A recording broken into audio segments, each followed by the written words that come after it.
కూటమికి సారథ్యం వహించి విజయం సాధించిన చంద్రబాబు నాయుడు గారికి, పవన్ కళ్యాణ్ గారికి, పురంధరేశ్వరి గారికి శుభాకాంక్షలు. పవన్ కళ్యాణ్ గారు ఎమ్మెల్యే అయినందుకు వారికి నా హృదయపూర్వక శుభాకాంక్షలు.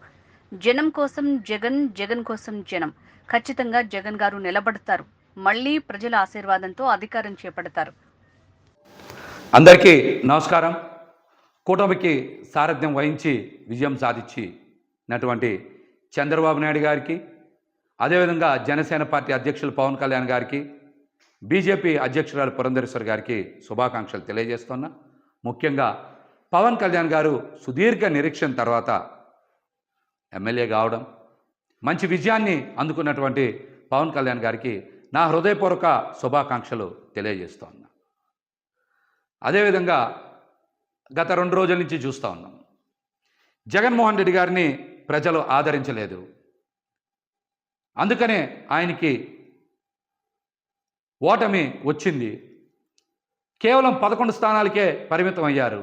భారీ మెజార్టీలు కూటమి అభ్యర్థులకి వచ్చాయని చాలామంది మళ్ళీ విష ప్రచారం, చెడు ప్రచారం చేస్తూ ఉన్నారు. ఇందులో వాస్తవం లేదు.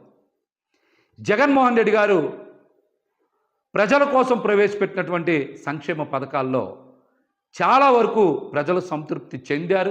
జగన్మోహన్ రెడ్డి గారి వెనక ప్రయాణం చేస్తూ ఉన్నారు. జగన్మోహన్ రెడ్డి గారిని ఆదరించారని నేనైతే వ్యక్తిగతంగా భావిస్తూ ఉన్నా. ఈ రోజున మనందరికీ తెలుసు, తెలుగుదేశం పార్టీకి వచ్చినటువంటి ఓట్ల శాతం 45.6, వైఎస్ఆర్సీపీ పార్టీకి వచ్చిన ఓట్ల శాతం 40% ఓట్లు వచ్చినాయి. అంటే ఈ రాష్ట్రంలో ఈ 2 ప్రధాన పార్టీలకి మధ్య ఉన్న వ్యత్యాసం కేవలం 5.5%. కేవలం 5.5% మాత్రమే. కానీ చాలామంది జగన్మోహన్ రెడ్డి గారికి ఏదో ప్రజల నుంచి ఆదరణ లభించలేదని మాట్లాడుతున్నారు. ఇది కరెక్ట్ కాదు.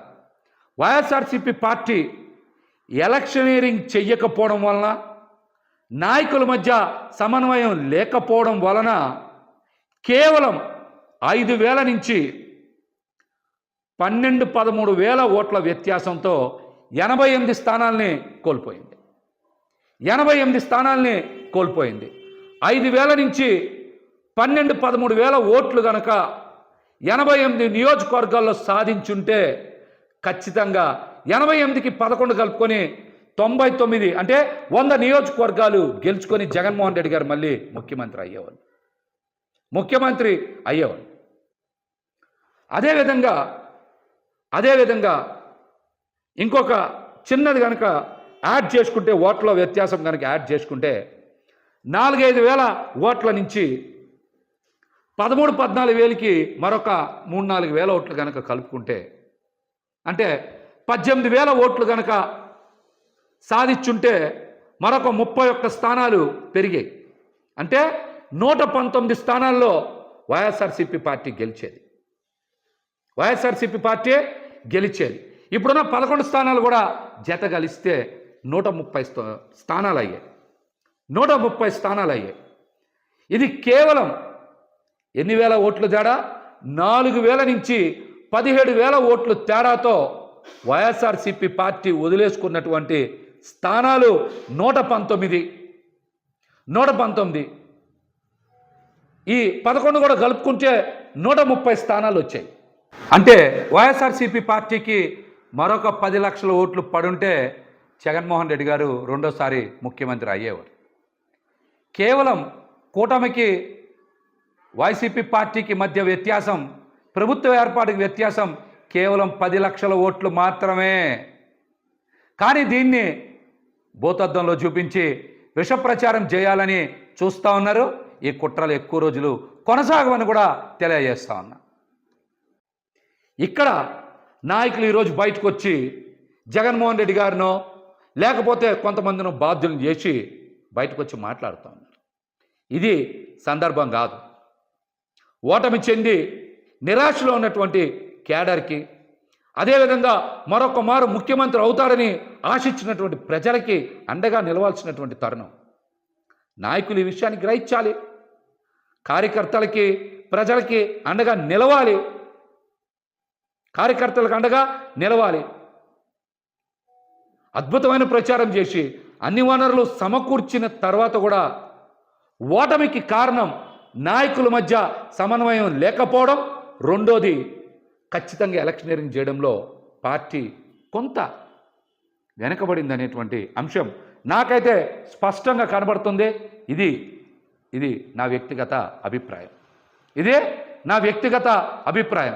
ఎందుకు చెప్తున్నానంటే గత 2 రోజుల నుంచి 90,000 మెజార్టీలు వచ్చినాయి, సూపర్ మెజార్టీలు వచ్చినాయి, చరిత్రలో కనీవిని ఎరగని మెజార్టీలు వచ్చినాయి అంటున్నారు.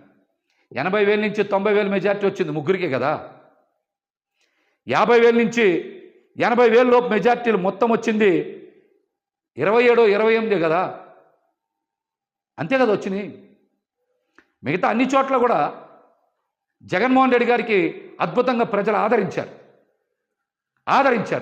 కానీ ఇక్కడే ప్రజలందరికీ ఒక అనుమానం కలుగుతుంది. మేమందరం కూడా జగన్మోహన్ రెడ్డి గారికి ఫ్యాన్ గుర్తు మీద ఓటేశాం, కూటమికి ఇంత విజయం ఎలా లభించింది అనేటువంటి అనుమానం ఈరోజు ప్రతి ఒక్కరు చర్చ చేస్తున్నారు రాష్ట్రంలో. ఈవీఎంలు ట్యాంపర్ అయినాయా, లేకపోతే కౌంటింగ్లో ఏమైనా పొరపాట్లు జరిగినాయా? ఫలితాలకు ముందు నుంచే వైఎస్ఆర్సీపీ పార్టీ నాయకులు పెద్దలు చాలామంది కోర్టులకు వెళ్ళారు, పొరపాట్లు జరుగుతాయని చెప్పారు. అవేమీ పరిగణలోకి తీసుకోకుండా ఈ రోజున ఫలితాలు బయటకు వచ్చినాయి. ఈ ఫలితాల మీద ప్రజలకు అనుమానం ఉంది. ఈవీఎంలు ట్యాంపరింగ్ జరిగాయేమనేటువంటి అనుమానం ప్రజల మధ్య విస్తృతంగా చర్చ జరుగుతుంది.